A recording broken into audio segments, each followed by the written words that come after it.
Welcome back to the 411 Podcasting Network. I am your host, Larry Csonka, and this is episode 35 of the 411 On Wrestling Podcast. You can follow our show on iTunes, Stitcher, Spotify, Google Play, YouTube, and of course, the 411mania.com website. Please make sure to subscribe and share the show around, and I want to thank everybody that has done so far. We greatly appreciate it.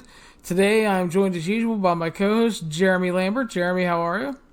I am doing well, Larry. How are you? Fantastic. Had a great day Monday at therapy. It was the first day I went to therapy without the wheelchair.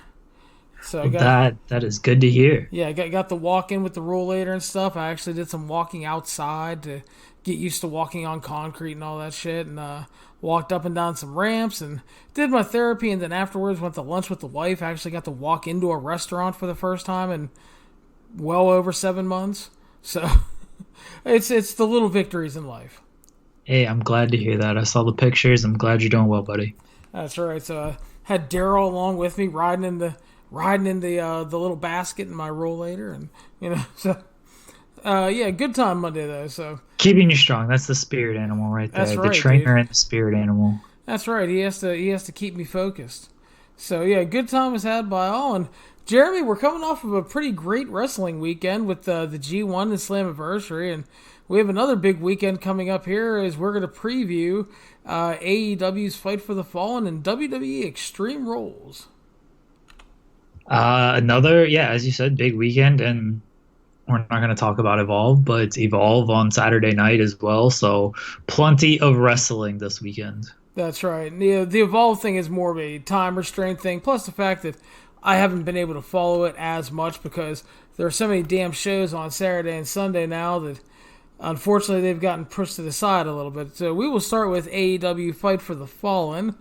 But yeah, there's a lot of choices this weekend. Evolve on WWE Network, Fight for the Fallen, free in the U.S., Canada on Bleacher Report Live, like $8.99 or $9.99 in the U.K. and Ireland, and then obviously Extreme Rules on the WWE Network. But we start with Fight for the Fallen, the third show from All Elite Wrestling, Jeremy. Hopefully, I think we'll agree they fixed the buy-in show portion. And Oh, God. I don't know. The librarians got 5-year creative contracts. Yeah. Well, hopefully that shit isn't on there. But hopefully they can improve that, because obviously the goal for a pre-show like that is to eventually sell shows, and it's done the opposite of that so far. The pre-shows have sucked outside of... There's been some good matches, but yeah, they haven't sold a single buy. I can't imagine if you watch those pre-shows, you're like, hey, I want to check out this pay-per-view. Like, they haven't hyped any of the matches on the pay-per-view. It's been some not-so-good matches and librarian nonsense. Yeah, so this time around, the one buy-in match announced so far officially is Jimmy Havoc, Darby Allin, Joey Janela facing off with MJF, Shawn Spears, and Sammy Guevara. So I will go to you first, your thoughts. A weird, like, why is MJF teaming with Shawn Spears after the Cody incident? That's the weird thing to me about this match, is they're doing that. I feel like it's a heels victory because Guevara lost his first match. MJF is obviously, like, they have big plans. He's gonna be a star, and Shawn Spears, I mean, he's feuding with Cody. The only way I see the faces winning, and this is completely logical, is if MJF does get kind of fed up with Shawn Spears, and then it causes dissension, and then Guevara ends up taking the pinfall. So either the heels win, or there's kind of heel dissension, and Guevara eats the pin until the faces win. Yeah, definite possibility. This is like you said, it's kind of a weird mix in a ways. It's guys that have been involved on the first two shows. You got different styles represented here, which it's either going to make for like a really wild and fun match, or it could be a little messy. We'll see what happens. Hoping for the best, obviously. I think with Shawn Spears on his collision course with Cody, likely for All Out, that I can see him picking up the win here. And I think the likely play for him, and honestly the smartest thing, would be to have him pin Darby Allin, just to kind of send a message to Cody that he finished the dude that Cody couldn't beat at the last show. So I like that idea. Yeah. yeah, so I definitely think the heels win, but yeah, it wouldn't be out of the question. Curveballs often get thrown, so yeah, I mean, I don't think your idea is completely out of the question because obviously the MJF and Sean Spears stuff they could be laying future kind of groundwork for them to be working too, so that could be in play here. But I think the heels kind of win it, and again, it just makes to me it makes the most sense for Sean Spears to win, and because you want him to have some kind of momentum going into facing Cody after the chair incident. So Yeah, agreed. next up, and this one looks sexy on paper, Jeremy, the Lucha Bros versus SCU. We've talked several times on these shows about how the tag division is going to carry AEW early on, and they are just continually, they've stacked that division up. We have a lot of good teams. We've had a lot of great matches so far, and this one, I mean, super excited for this one. SCU were in a banger of a trios match back at Double or Nothing. They had the really, really good match on the Fyter Fest pre-show. And while they didn't win, it was still really good. Sky and Kaz have been working great as a team. The Lucha Bros had the excellent match with the Bucks at Double or Nothing. They had a banger in a trios match at Fyter Fest. They've come up short both times, but they've had great performances. So I think this is the time where the Lucha Bros finally pick up their first win ahead of the tag tournament to give them a little bit of momentum and to back up the great performances. Your thoughts? I feel like you have to have the Lucha Bros win here because they have lost. Like, okay, they lost to the Young Bucks and then they lost to the Elite. Like, it's not the worst losses in the world, but they're clearly going to be positioned as the second tag team act behind the Young Bucks, and so they need a victory.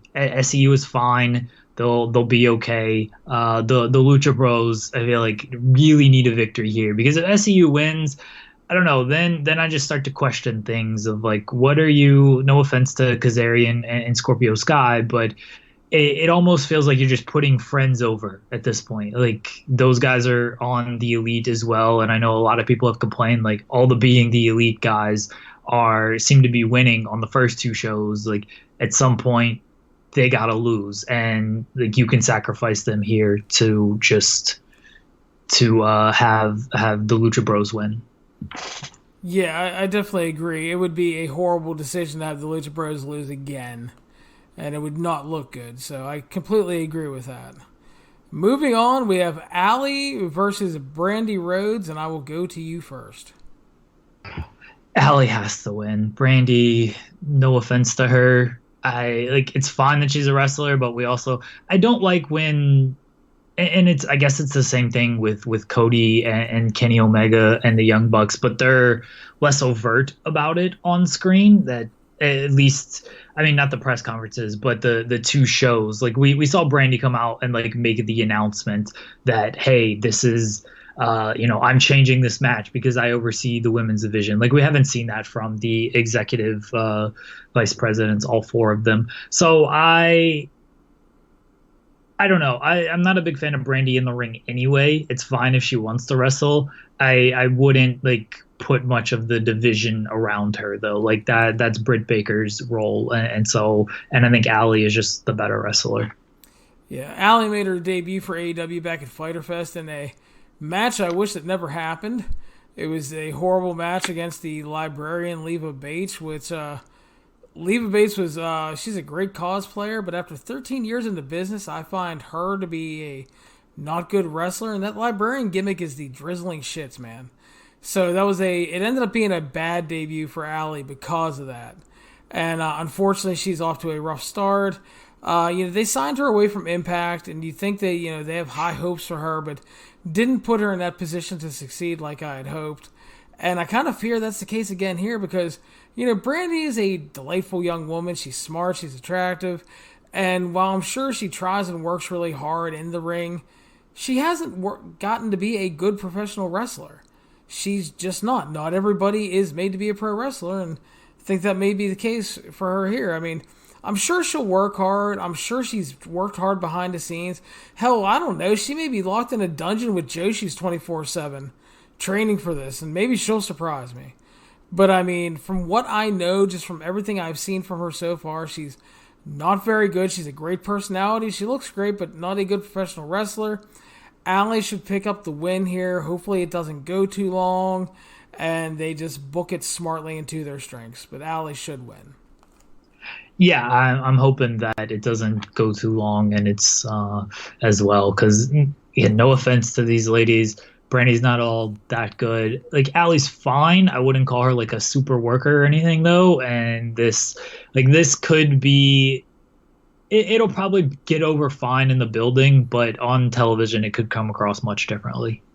Yeah, it's definitely a risk after coming off that Leva Bates match, man. I don't think that's a very good booking choice myself, but what are you gonna do? It was supposed to be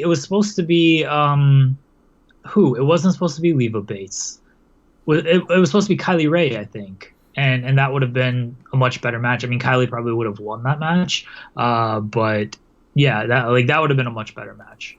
Yeah, but I mean, you're running the risk, I think, of doing some damage to Allie here with the booking of these back-to-back matches. So hopefully I'm wrong and they get in and get out and it's okay. So I'll take okay in this instance. But move on next. Hangman Page versus Kip Sabian. Back at Double or Nothing. Hangman Page won the right to fight for the inaugural AEW Championship at All Out, where he will face Chris Jericho. He followed that up with a win at Fyter Fest and now faces Sabian, who won over Sammy Guevara back at Double or Nothing on the buy-in show. So this would probably be a good match. I can see Sabian getting some shine, but hopefully they don't lose the goal of the match, which should be obviously to make Adam Page shine and look strong in a largely dominating performance ahead of challenging Chris Jericho. It's fine if you want guys to shine and look good, and I want a good match, but again, don't get lost in the sauce. Fucking Adam Page is supposed to be the star of these two. He's going to headline this pay-per-view coming up, and you need him to look like a strong, viable opponent for Jericho. And, he won that Battle Royal and he won on the last show, and that's fine. But I don't think he's overly been booked super strong. So I think that they need to have a really good showing for him here. Dominant win. And I think with, Jericho has promised to have an open mic here on the show. So I can see that probably happening after this match, a confrontation with Page to kind of give us the go-home angle for All Out.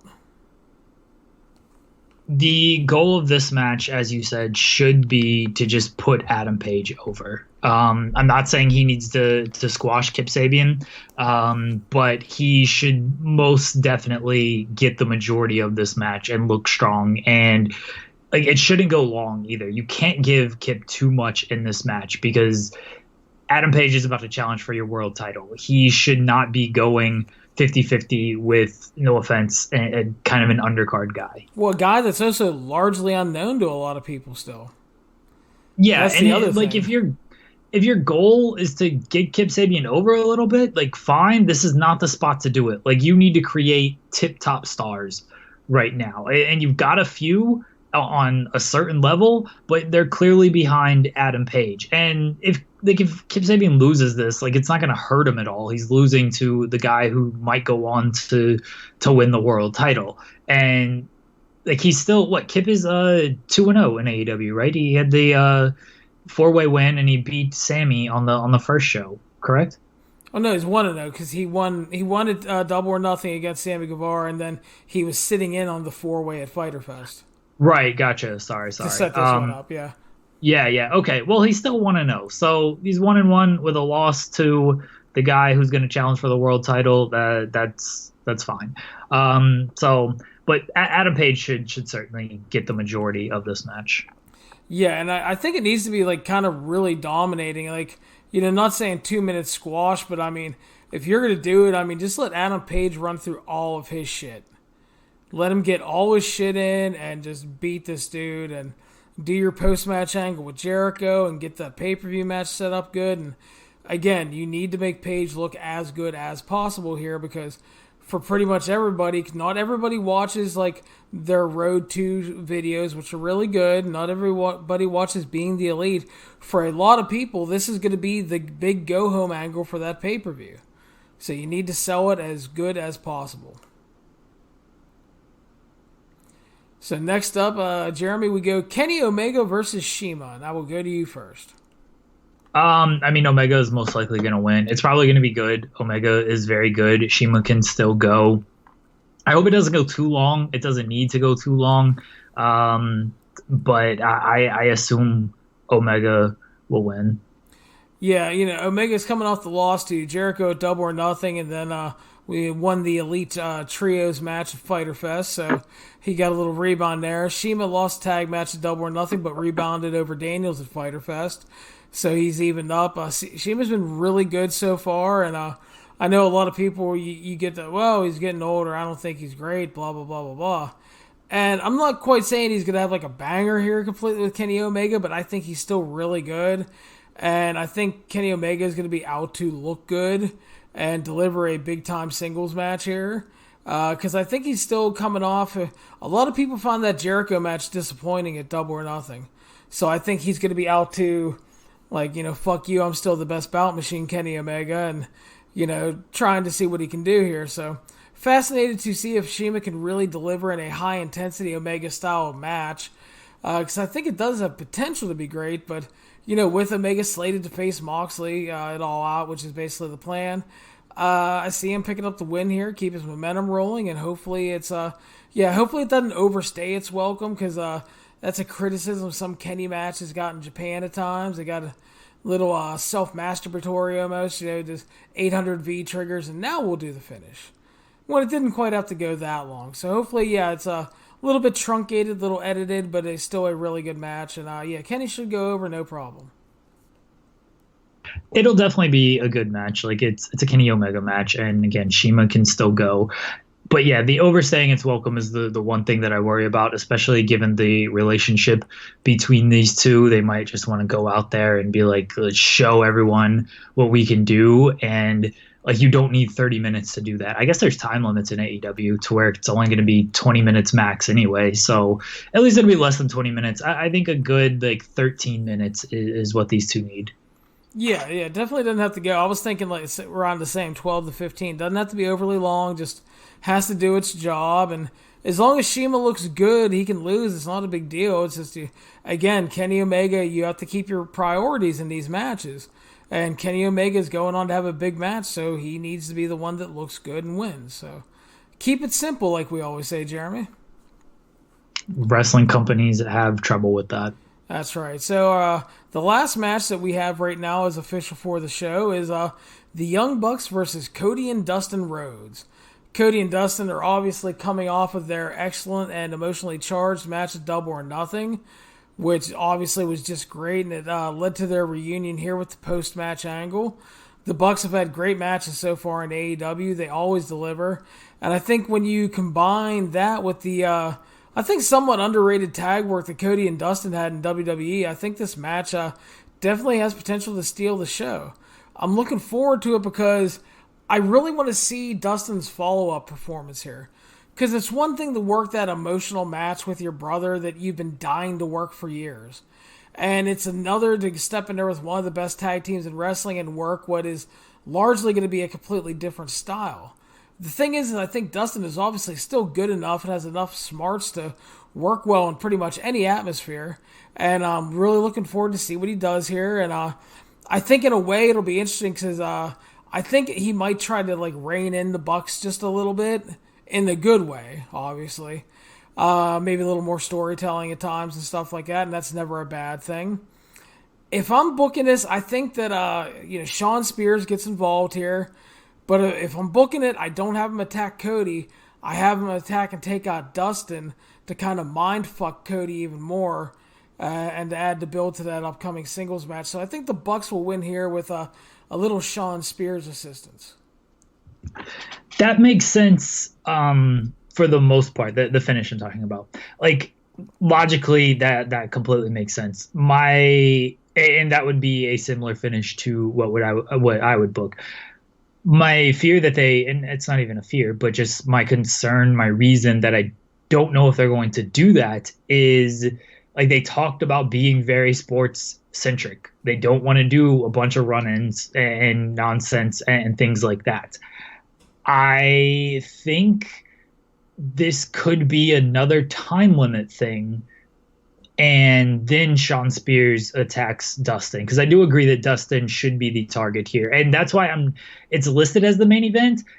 If this is not the main event, that might give a clue that it's going to be a time limit finish, because neither team can lose. I truthfully think that Dustin and Cody can lose clean, specifically Dustin, because the Bucks you're pushing, Cody you're obviously pushing.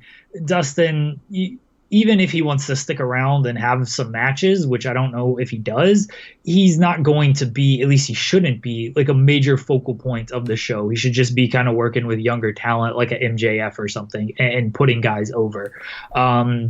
So I think the Bucks should and could win clean here, and I actually think they will, and then they will kind of do the Sean Spears attack.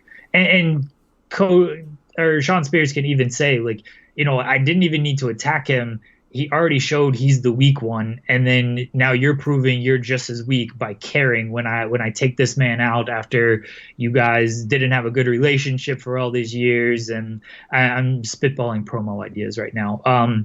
So yeah, it can all work with a Bucks winning clean. That's a fair point about the whole sports like thing, but again, I think you can do certain things every once in a while as long as it's not the norm. And like, they haven't had any like, run-ins and a bunch of shit going on so far. And if this is like the thing you save it for and you're building to that big Cody match, it's kind of like it's the chair shot thing, which everybody you hated it, and there's a lot of people that hate it, and there's the big controversy over it. And obviously that's fine, whatever your opinion is. But I think that if you can do certain things as long as they're a once in a blue moon style thing. And so if you're going to do the interference here, then again, you can't do that for like a long time again.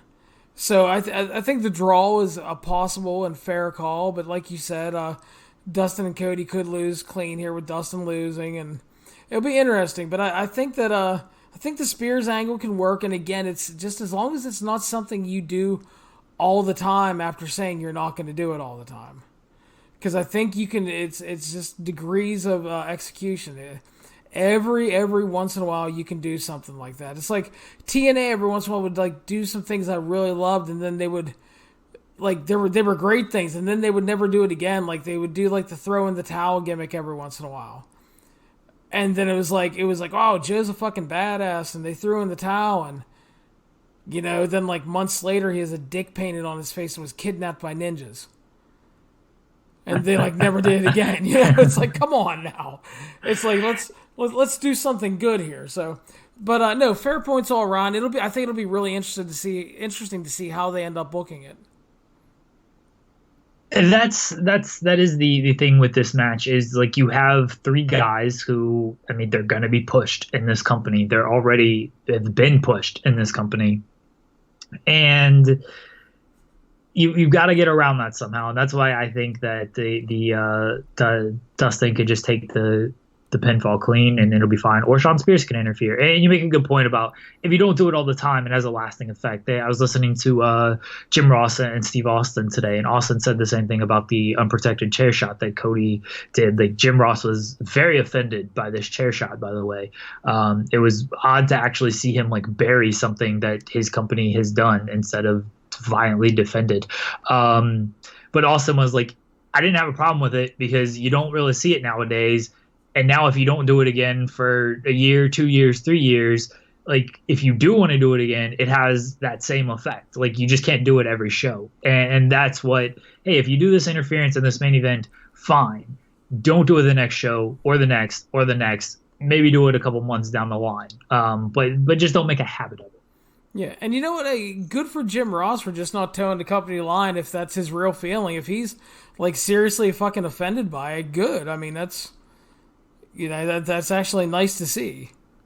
So I mean, yeah. Ross was actually, I typically like don't like his interviews. I hear the Grilling JR podcast is really good, but the Ross Report podcast, I thought those kind of sucked because I don't know. It just wasn't that good to me, and he kind of has a monotone voice that doesn't do a whole lot for me. But this interview with Steve Austin was really good because I did expect him to just be like, "Oh yeah, blue chipper, we got a lot of talent in this kid. Like you got to look out for this kid. Oh, that was a great whatever, just defending the company with every bone in his body. But he actually had some like really good stuff of like, hey, no, this wasn't good. We kind of screwed this up. We got to see what this kid actually has. Like it was actually a very fair interview, I thought. So That's cool. hey, so if you haven't listened to it, Steve Austin, Jim Ross, it's as good as you kind of would think it'd be when those two get together, but better than you would think it'd be if you just listened to Jim Ross's old podcast.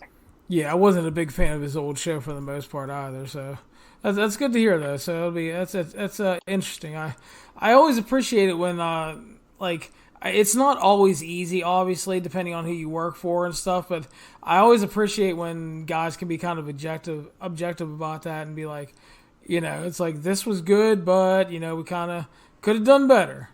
So that's a good sign. But yeah, man, it's again, I think you can do certain things as long as they're. I think the reason people get pissed off when WWE does it so often is because they do it so often. Like certain things, and you're just like, really, again? And that's where the frustration comes in because it's repetitive, number one, and then it feels like you're just kind of getting screwed and like they don't care about you as a fan. So, yeah, I appreciate if they're going to do more sport-oriented presentation and all that, and that's fine, but you can do the storyline element, just you can't abuse it. So that'll be the key. But yeah, I'm interested to see how they book that, and I think the show definitely has a lot of potential, judging by what has been announced so far. And again, free on BR Live, and I think it's like $8.99 and $9.99 in Ireland and the UK and some other places on Fight TV. And 411 will, as always, will have coverage on Saturday Night Live of the show, and looking forward to that. So before we move on to Extreme Rules, Jeremy, and we talked a little bit about this on our last show, Impact Wrestling departures. Our big talk previously was on LAX because everybody knew their contracts were coming up, but kind of a big bomb dropped a bit because Johnny Impact, contractual obligations done with the company, and he's a free agent now as well. So your thoughts on the current departures from the company?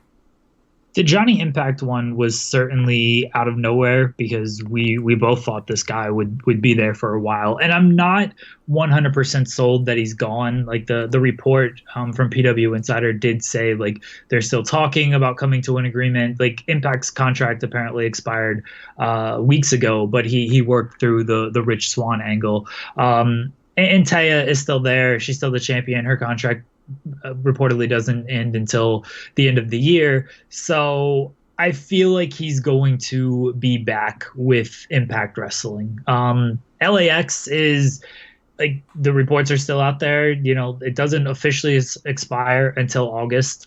They might be at the next television tapings. Impact is doing everything in their power to keep them. And they have offers on the table from WWE and AEW, which we both pretty much expected.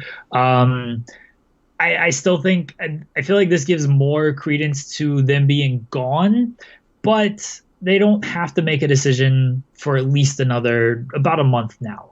And a lot of things can change in that month. You never know if Impact puts more money on the table, and who knows, like, as a basketball fan, I see how things change very quickly in a short period of time when it comes to free agency. And I think wrestling could be no different if it really wants to be. So I wouldn't put too much stock into reports in July, especially if LAX does work the next television tapings. If they don't work the next television tapings, then they are 100% gone. But if they're there in some capacity, then Impact still has a shot. Yeah, it's the Johnny Impact thing came out of nowhere because nobody was reporting that his deal was coming up. So that one surprised me, but then again, when you see the result of the pay-per-view and everything, it makes complete sense that he put Swann over on the way out. And I hope he I definitely wouldn't mind him sticking around. I thought he's been really good in Impact overall. Thought he's had some very good and great matches. I thought he's been just a good addition to the roster. And so again, yeah, if he's going to stick around, even if it's like kind of part-time or through the end of the year, I mean, that would be great. Again, LAX, like, it all comes down to what they're going to want in the end. I mean, if they're really happy in Impact and feel like they have more to do there, I could see them staying. But then again, they may feel they've kind of done everything they could, and they may be looking just to get paid now. And again, you can't blame them. They're two guys, they got families and stuff. And, you know, I mean, different things come at different times for you. And so definitely they would be a huge loss for them. But man, all I know is if I'm Impact, any money you got earmarked for like RVD and Rhino and Tommy Dreamer's weird fucking appearances, put it in a pile, give it to LAX Impact and Killer Cross, and fucking try to keep those guys. Same thing we talked about last time. Is like, quit paying these ECW dudes and pay dudes who you're actually, like, you have a future with and you've invested time in. And like, these ECW guys should work for cheaper anyway. And you know Van Dam's not, because he literally said, I'm only here for the money. So he ain't giving Callis no discount. Yeah, and the thing is like, if you really, really want to use Tommy Dreamer, that motherfucker will come in and work on a per-date deal. You know, he'll pop in and work and be happy, and you don't have to promise him anything. It's just like, come on, man. It's just, I think you have to have priorities, and like, you know, it's like we talked about last time, you know, like, you really like Cross a lot, and he's shown, you know, like that, the Bloodsport match, and then he's shown some like really good stuff in Impact at times, and I really like this pay-per-view match, and I like a lot of what the guy does, and I think there's a lot of potential there. But I mean, I think you got to try to keep guys like that you've invested time into. You've put a lot of time into Johnny Impact. You put a lot of time into LAX. It's 2019. Nobody's fucking buying your show for Rob Van Dam, okay? Definitely not. So, yeah, again, just kind of hoping the best for Impact and where they stand on their contract stuff. And because I would hate to see them, you know, coming off of a really strong Slammiversary show to just kind of fizzle out and lose momentum. I would hate to see that.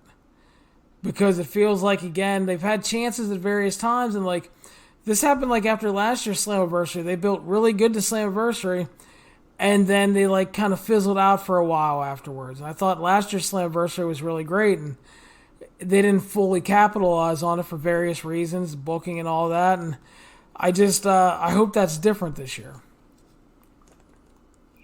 They got to get off of Pursuit. That's the first thing. You got to secure that access deal. I mean, they can do as good a television and pay-per-views as they want. If you're on Pursuit at 10 p.m. on Friday, don't no one give a shit. Yeah, that Pursuit deal is obviously no good. So before we move on, reminder, you're listening to the 411 on Wrestling Podcast. You can follow us on iTunes, Stitcher, Spotify, Google Play, YouTube, and of course the 411mania.com website. Like we said, Jeremy, coming off of a really great overall weekend last weekend with the G1 and Slammiversary, sorry, I was spaced out on that one.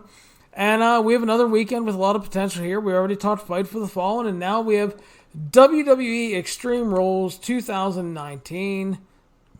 First match we're going to talk about is not official at this time that I've seen. On SmackDown, Nakamura pinned Finn Balor in a non-title match. So I think there is a good chance that will be added to the show. So we'll talk about that one first. Finn Balor versus Nakamura. IC title on the line. I would imagine this gets added to the show as well. I was kind of surprised it wasn't announced during SmackDown.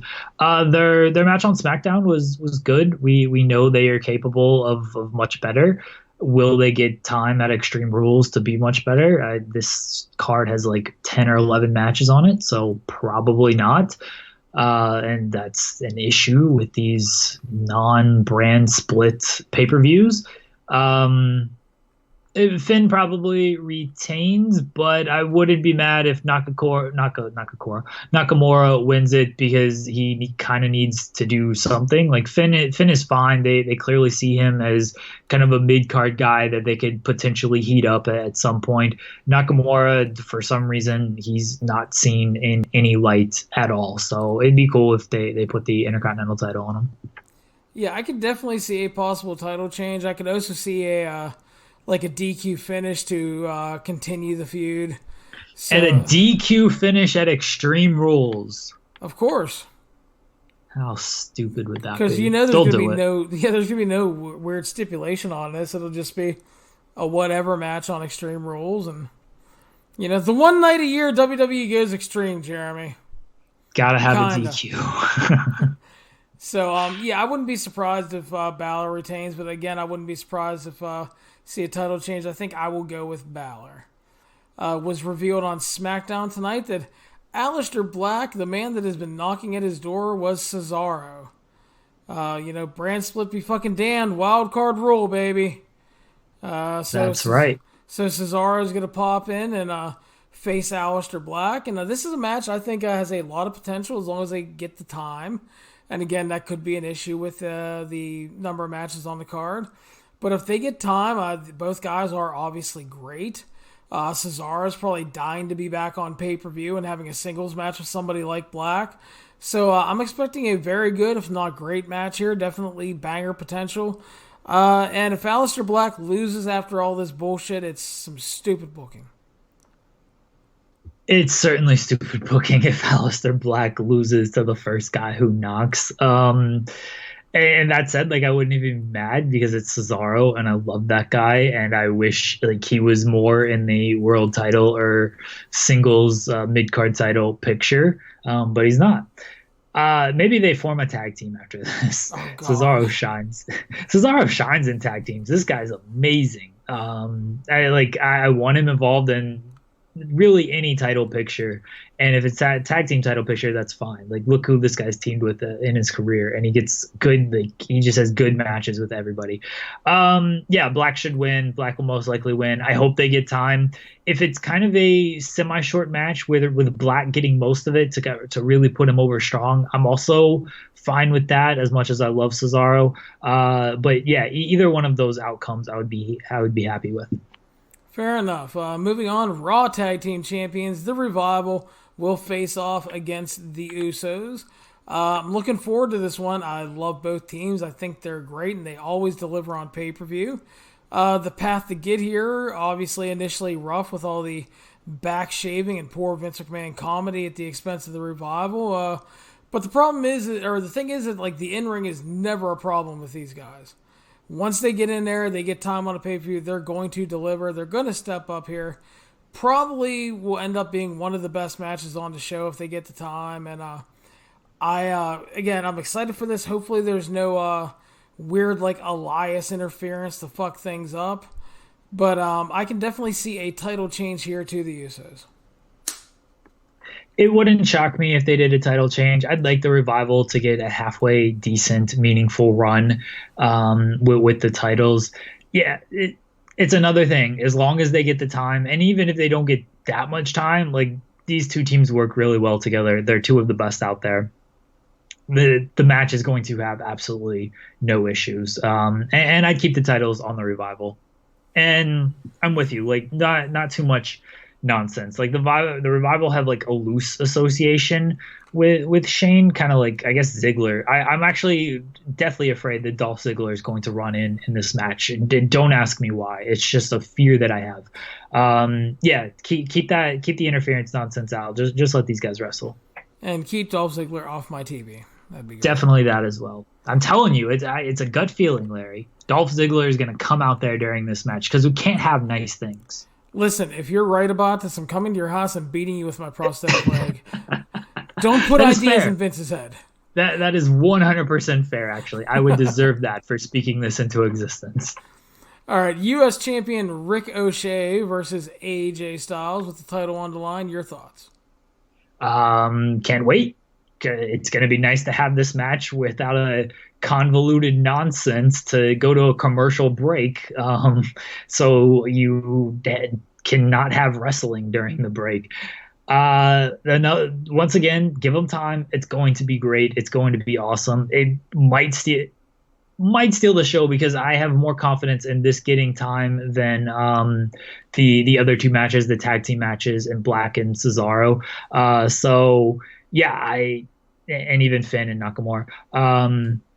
I think this one will get the most time out of those four, and it'll be an amazing match. You can never go wrong with AJ Styles and Ricochet. Yeah, you're probably right because they do. For as much as and fairly, people complained about AJ never really getting the main event as WWE champion. They've never really shorted him on time on pay per view. They kind of give him the time and freedom to work, which is always good. Yeah, I'm really looking forward to this one. For as much as I can be down on WWE TV, I've really enjoyed their interactions on Raw. They've been strong, but kind of restricted, obviously, with the convoluted commercial bullshit.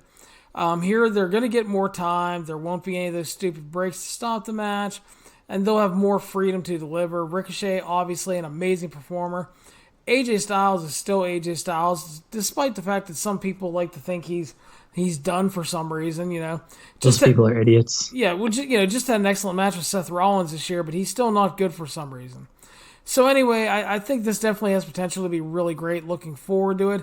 Much like the last match, though, hopefully they kind of limit any potential club shenanigans, which will likely happen.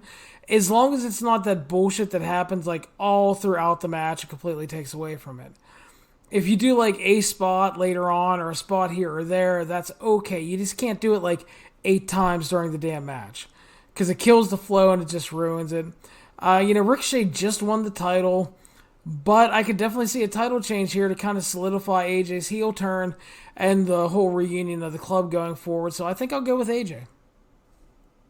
I'm going with AJ as well for the reasons you mentioned, is to really solidify the club being back in business here. AJ having that title kind of puts them to that next level. It would suck for Ricochet to lose it so quickly, but he can continue this feud. He's got to have friends, right? Who wouldn't want to team up with Ricochet? I guess like Balor and Aleister Black would be great friends, but they're technically on SmackDown, and the brands cannot cross promote. That's only at Survivor Series. That's right. The one time a year where Raw and SmackDown go face to face, Jeremy. I was shocked that Roman Reigns was actually wrestling on SmackDown last night. I could not. So like not the opening segment, but the one match on Raw was like The Miz, Usos, Revival, and who did Revival Elias, who skipped out after like before the first fall ended. Yeah, and I'm like, I really had to question which brand are these guys on? I really do not know. And I guess Elias is technically the only SmackDown guy, but I had to stop and think, like, which brand are the Usos and the Miz on? Because I swear they show up every week. Yeah, it's so damn confusing. It's like you keep hearing about like, oh, Paul Heyman and Eric Bischoff want to really identify the brands and stop with all this stuff, and they might want to do a new draft and blah blah blah blah blah. Yeah, I don't really give a shit how they do it. Can we just fix this stupid shit?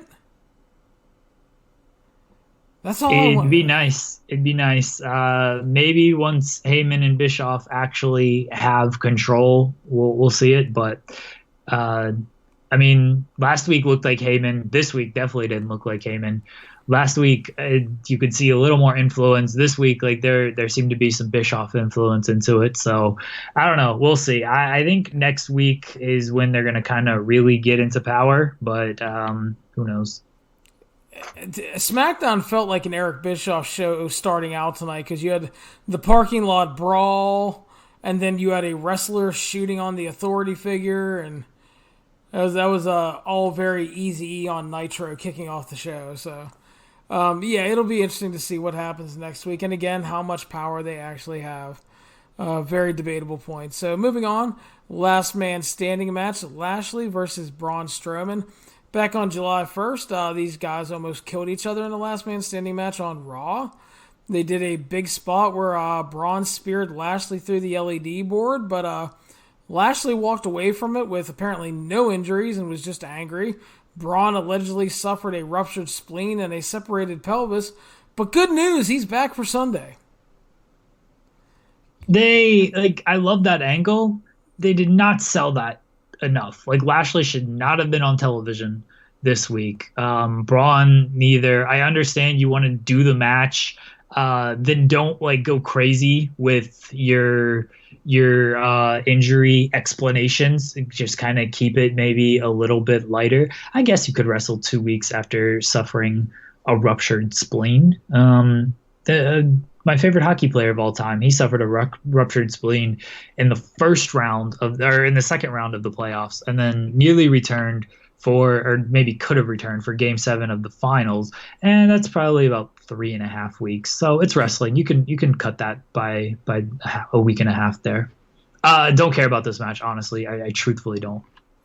I can appreciate that, honestly, but yeah, normally I'd be quick to pick up Braun win here, but it really feels like the angle has been made to make Lashley look really strong coming out of it. And I think that the over-exaggerated injuries could be an excuse for Braun to take a loss here. And hell, maybe they may do something interesting with Bobby Lashley going into SummerSlam. Who the fuck knows? I don't know. Like, it definitely, with Ray coming back on Monday and Lashley just like completely squashing him. This is the thing that I say a lot when it comes to WWE. I think they have good ideas. They're putting the wrong people in this spot.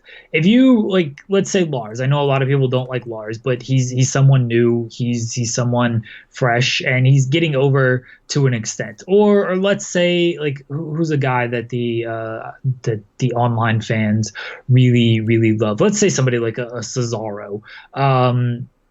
If he comes in there, he kills Ray in a minute after suffering some devastating injury, like that's a good angle. That gets Cesaro over huge. But because it's Bobby Lashley, then it's just like, all right, this dude's like 40. We don't care. You've missed the boat on him big time as it is. So why are you giving him this spot? And that's an issue that plagues WWE in a big way right now. It felt like such a waste of hyping Ray's return too, because it's like, hey everybody, the legend Rey Mysterio is back. He's gonna wrestle on Raw tonight. 55 seconds later. I mean, yeah, in theory it's fine to help build Lashley, but it's like, it just felt like such a poor move that. I mean, it's hard to hurt Ray because he's such a legend, but like. It felt like it really hurt Ray more than helped Lashley, really.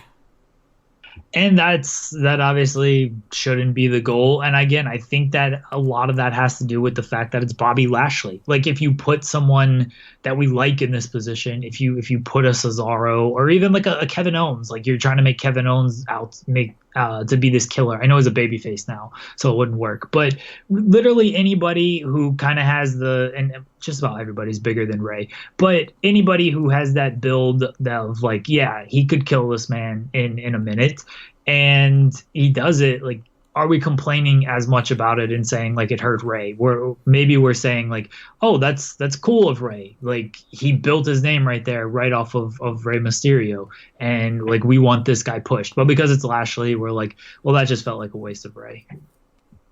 Yeah, I don't know. It just I didn't really like it. It was one of the many weird things that happened on Raw. So fucking oh my god, we'll get into that in a second. So, a SmackDown Tag Team title match is up next. Champions Daniel Bryan and Eric Rowan, just Rowan because he lost the name, versus The New Day versus Heavy Machinery. If I'm being completely honest, the SmackDown Tag Division has been a complete fucking mess since the whole shakeup and the just poor reallocation of talents. We got away from the Shane and Miz team, thankfully, but you had Daniel Bryan and Rowan lose in a non-title match to the Usos on pay-per-view, and then there was no follow-up. New Day lost to Sami Zayn and Kevin Owens on the last pay-per-view, and there was no follow-up. And then the New Day scored some wins on like really weird TV matches and got into this match. And then Heavy Machinery lost last month, but then they beat Kevin Owens and Dolph Ziggler in that weird match last week. And then they got into this triple threat for reasons. Just because I guess they had to make it a triple threat. Why not? So it's like the booking left a lot to be desired here for me. But there are positives here. Daniel Bryan and Rowan are way better as a team than I think anybody could have hoped. The New Day are still good and fun and always deliver on pay-per-view. And Heavy Machinery had a really good match with Bryan and Rowan last month. So, like, the booking has been, like, really shitty to get here overall. But I think that, I think it'd probably be good. I think with the triple threat, there's a good tease of it being a title change. But I still think it's time Bryan and Rowan should keep the titles. It just doesn't feel like the time to take it off them because they really haven't done much with them, and it feels like they could do a lot more. Yeah, yeah. The SmackDown Tag Team division is bad, and this is like the only three teams that they have, especially now that Owens is babyface, and I don't know what Sami Zayn. The B team are on SmackDown. Are they? Are they legitimately? Yeah. I do not know. Okay. All right. I mean, they're former tag team champions, so sure. I mean, Matt Hardy's still on SmackDown. I don't understand why they don't do more with Matt Hardy. Like, why isn't this guy just like why isn't he taking like Chad Gable or Ali under his wing or something? Like, why isn't Matt Hardy used just more? This guy he has so much to offer, and it's like, oh, Jeff isn't around, so we're not gonna do anything with him. It's really stupid. Yeah, these are like the only three teams. It'd be cool if Bryan and Rowan, their run got extended because anything Daniel Bryan does is good. It almost feels like they're just going to do Heavy Machinery though, because Otis is funny. Well, Otis is funny, but he is, but Heavy Machinery as a team, like they're like Tucker, I don't feel like he offers much of anything, and they're the worst team in this match. That's a high bar because you're talking about Daniel Bryan on one team and the New Day as the other team. But the Heavy Machinery is by far the worst team in this match. Yeah, it's I think it'll probably be good. Like I said, I don't think they should do a title change, but because I said that, they probably will. So what are you gonna do? Next up, in a no-holds-barred match, The Undertaker and the Big Dog versus Shane McMahon and Drew McIntyre. The whole Roman Reigns return this match. I was kind of waiting for that. But yeah, the whole Roman Reigns thing has been like really weird since his return. They did the Shield's last ride because Moxley was leaving. He had a match with Drew at Mania that left a lot to be desired. He beat up Elias a lot. Feuded with Shane and lost to him at Saudi Mania. He beat Drew again last month. And now he's teaming with Undertaker for reasons. Okay. I mean, that kind of came out of nowhere, but it is what it is, I suppose. It's like, ideally, I'd love for this feud to just fucking end here. Because it goes on and on and on, and Drew's really gotten nothing out of it. And, I mean, I kind of want Taker and Roman to win just to kind of end it. But it feels like that might not happen because it really looks like they're building to Kevin Owens versus Shane again. Possibly for SummerSlam. And if they're doing that, I mean, I could see Shane and Drew winning. And, I mean, ideally, if that happens, I mean, I'd love to see fucking Drew pin The Undertaker. Set up a match between them. They're not fucking putting Drew over. I don't think they are. I said ideally. This company, either Shane is going to win because fuck, why not? Or like the Undertaker is going to pin Shane. Like, nobody's getting over in this match, and Drew's about the only person that has anything to gain on getting over, so he's not getting the win. This dumbass angle on Raw with Cedric Alexander pissed me off so much, and I don't care about this match. I don't care who wins. I hope they all lose. I fuck The Undertaker in 2019, honestly. Go away, dude. I tried to be nice and give an in-depth preview, but honestly, no, I mean, if I'm being honest, I don't care about it. I just hope it doesn't suck. I just want to move on. If you have enough Roman and McIntyre, it won't suck completely. The moment Shane and Undertaker get into the ring, it's going to be just god-awful. Like, their match at WrestleMania. The best pure strikers in WWE history, Jeremy. Look, I love making The Undertaker and Shane McMahon jokes. I legitimately wrote a like real fight breakdown ahead of the WrestleMania match, talking about Shane's jujitsu and striking and the Undertaker's jujitsu and striking. I love that wacky shit. You know, I don't care about this match when I can't even go into wacky mode for it and try to talk like this is going to be some amazing technical masterpiece. I no, go away with this match. Speaking of this, I'm going to call you out on the air.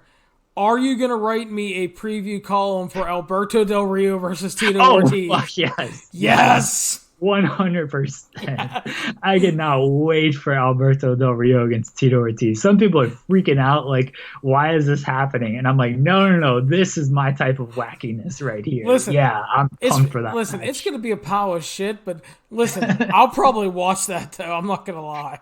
Oh, I'll watch the hell out of it. Like, that's going to be an amazing... I feel like it's going to be fixed, but we'll see. I'm so excited for that fight. Oh, I want to see fucking Alberto go out there, and it's not like I'm a big Tito fan, but I want to see him fucking starch him so hard. I don't care really, like, who gets... Like, a one-punch knockout in this fight would be just so great. Or if Tito just takes him down and beats the shit out of him, like, I think that would be hilarious as well. I'm here for just the complete shit show of it all. Yeah, it's gonna be, and that's the amazing thing. We'll move on. Cruiserweight Championship match. Your champion Drew Gulak versus Tony Nese. Back at Selby Grounds, Drew Gulak pinned Akira Tozawa to win Tony Nese's Cruiserweight Championship in a great match that was stuck on the pre-show. Following Tuesday, Nese beat Tozawa. They had another great match on 205 Live there in order to earn this championship match. The kind of cool thing is like Nese and Gulak have a ton of history going back to Evolve, coming into WWE together. They were former allies. They turned on each other and everything, and then you had Drew Gulak just kind of going crazy, and Drew Gulak is just fucked off with 205 Live. He doesn't care about the show getting any better. He only cares about himself now. Technically a more dangerous man than ever, they say, and he won the fucking title, so good for him. Love Drew Gulak as champion, like Tony Nese a lot. Another potentially really good to great match here, I think, and I see Drew Gulak retaining.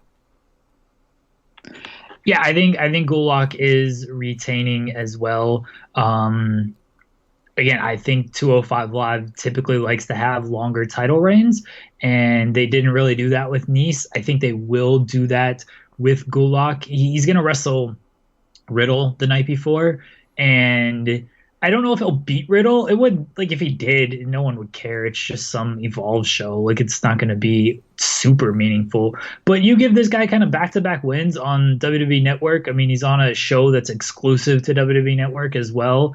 You could do a little something with Drew Gulak. He's never going to be, like, elevated that high because he's kind of hit his ceiling with 205 Live being the champion. We've seen what happens to guys when they get moved to the other brands, so he shouldn't want that at all.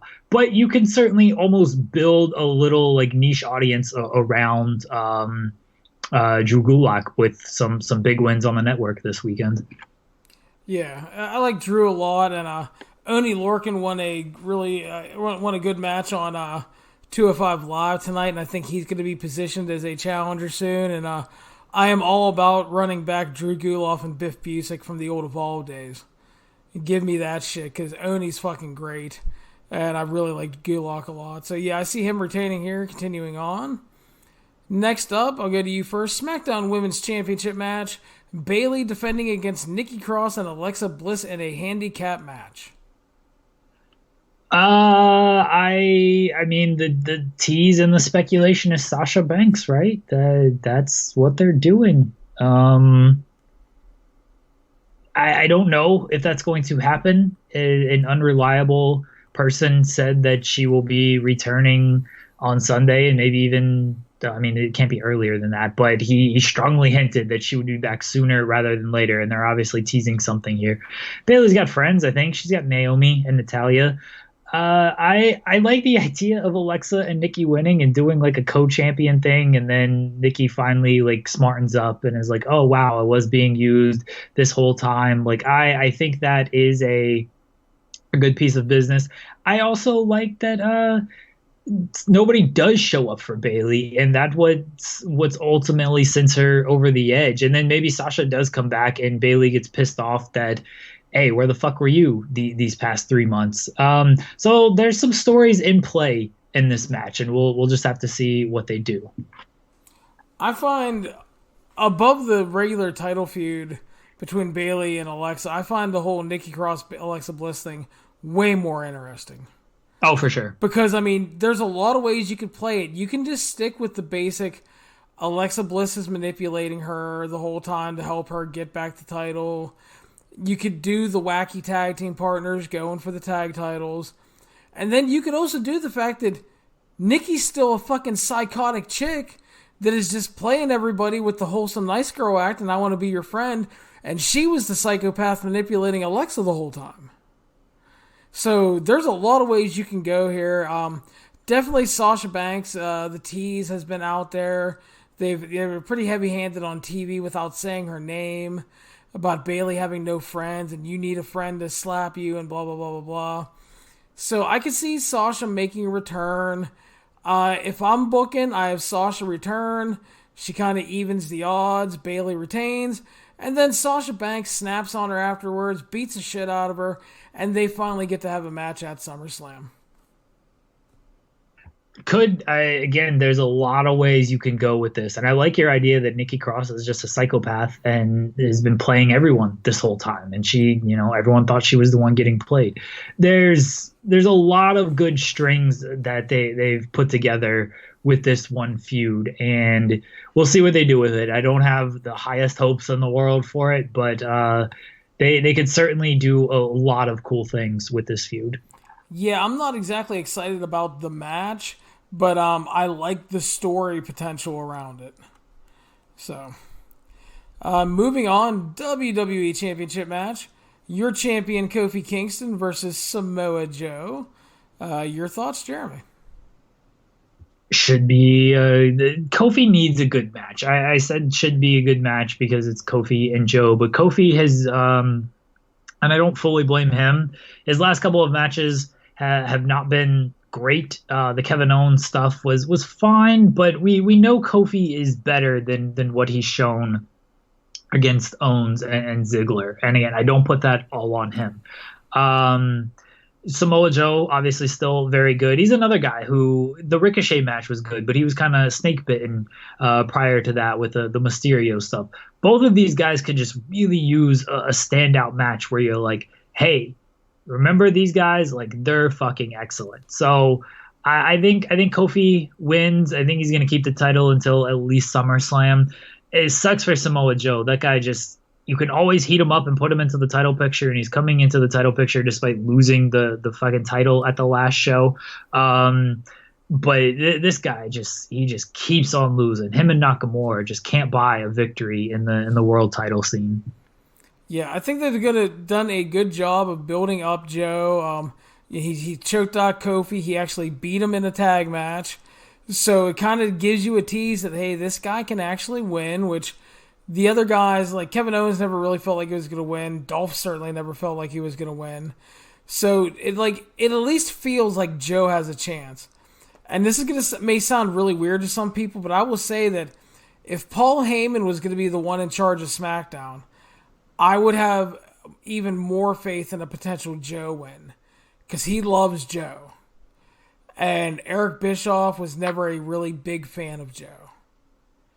Like, he liked a lot of what Joe did, but he thought Joe was too difficult to work with, didn't take himself too serious, or took himself too seriously, and he didn't get very slim like Eric wanted him to, which, I mean, Isn't Joe on Raw? Well, yeah, but I mean, if he's WWE champion, you have to have a title. No. I understand that. I just realized that, like, Joe, because you were talking about, like, if it was Heyman, he'd be fine. And then I was like, wait, Joe is actually on Raw, so Heyman does have him. But yeah, this is for so dumb, this fucking wild card rule. Like, that's why Joe isn't winning, because he's a Raw guy. So I don't think they're putting the title. Not that it matters at this point, but yeah, I agree. If the wild card rule wasn't a thing and Joe was actually on SmackDown, maybe he has a better shot if Heyman is there. And I think he has a better shot like if this shakeup just doesn't happen at all, because the long-term goal seems to be Kofi Kingston and at least holding the title until SummerSlam. And there's nothing wrong with that. Kofi's been a great champion. So just not quite Joe's time, and I'm not sure it's ever going to be Joe's time. Yeah, unfortunately. I see Kofi retaining here, and my feeling is that it's going to be set that they're going to do Kofi and Brock at SummerSlam. And I think they're going to kind of rerun the John Cena destruction match with that. And Brock will be champion heading into SmackDown going to Fox. Yeah, they're teasing the cash in. I don't think it's gonna happen here, but we'll see. Yeah, I think SummerSlam. Honestly, they'll actually he'll announce it and just destroy Kofi at SummerSlam. So that makes sense. Our main event is the winner take all Extreme Rules intergender tag match for the Universal and Raw Women's Championships, to where if Becky and Seth win, they keep their titles and Baron Corbin and Lacey Evans can never challenge again. But if Baron Corbin and Lacey Evans win, they win the championships. Can we just fuck off with those two?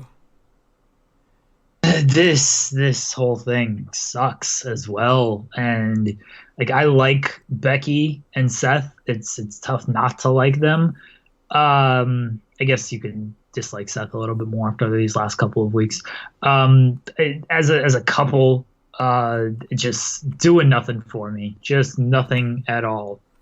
They have dog shit for on-screen chemistry, man. Yeah. It's not good at all, and I'm sure they're very happy and they get along great off screen. It's not working for me on screen, and they don't need each other on screen either. It just feels so forced and pointless.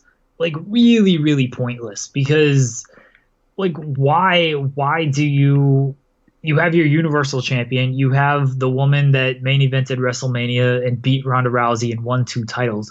Why do they need each other on screen? They're literally only together on screen because they're a couple off screen. It doesn't make any sense to me. They'll win. God help us if Baron Corbin and Lacey Evans walk out of this show with champions. God help us all. See, the thing is even though SummerSlam is already sold out, see, that's the scary part, because they can sit there and be like, well, SummerSlam's sold out, we could put the titles on them. And I would just, oh, holy shit, that would be just the worst idea. Baron Corbin has proven nothing. You can talk to me all the bullshit you want that he allegedly gets great heat. And no, he hasn't delivered at all in the ring. He gets mild heat. Lacey Evans was kind of forced into a position that she wasn't quite ready for. She tries, she works hard, but no, it would be a horrible idea. Seth and Becky should win. The worst part about pairing them on screen is that it has fucking extended Baron Corbin and Lacey Evans' run as title challengers. And speaking of shitty on-screen chemistry, those two are no better. No, but at least they're not dating in real life. Yeah, so not looking forward to that match for sure. Hopefully Seth and Becky just win and we're done with this bullshit and we can move on. Yeah, I mean, we should, because this is the last time Corbin and Evans can get title shots, so they shouldn't be in the picture for a while. I really just want Seth and Becky to move on from each other, because I don't think they are necessary on screen to be together. I agree with that, actually. That would be very nice. Just let them do their own thing. I mean, you can reference it every once in a while, I think, and that's fine. And stuff like that. But yeah, I do not... Because it feels really, really forced. And it would be one thing if they had great on-screen chemistry. That would at least help a little bit, but they don't. So, Extreme Rules 2019, Jeremy, I think, definitely has some good potential on it. There's a couple things like this main event that do not look good, obviously. Probably a couple clunkers, but I think there's potential for a lot of good on the show. And hopefully everybody gets the time they need, and the people that don't need the time get their time cut. Like, I don't need a 30-minute Baron Corbin, Lacey Evans main event. No, not at all. We don't need. Don't have the Shane match go long. Don't have either of these two like big tag team matches go long. Honestly, I agree. Combined, they should be like 20 minutes. That includes entrances too, which means the matches are going to be like 2 minutes because Undertaker's entrance. Well, Undertaker's match is going to be 20 minutes alone because of the entrances. Yeah. Yeah, I like combined they should be 20 minutes. I give this time to the guys who are really good at professional wrestling, not the people who honestly have the least interest in their match. I mean, me personally, I have the least interest in these two tag team matches, and give it to the people that I want to see. I don't care about the rest of you fans. I want to watch the people that I want to watch because the people that I want to watch are good. Yeah, and that always reminds me of like some of the Scott D'Amore booked TNA pay-per-views in 2005 when they were like really good. The strength of those shows were, number one, they booked matches on pay-per-view between guys they knew would largely work well together. And then if you had like a Daniels and a Joe, or Daniels and AJ, or Joe and AJ, or something like that, you knew that match was getting time.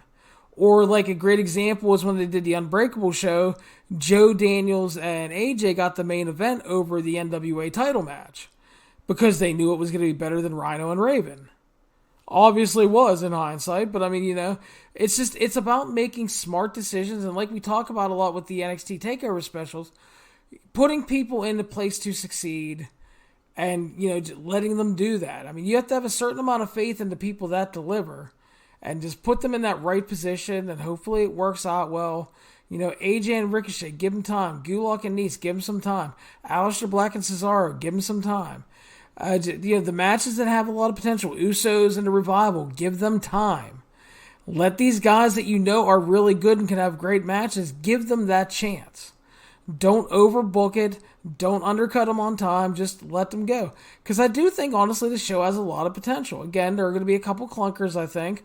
But I'm generally more excited for this show than I have been for a lot of WWE pay-per-views this year.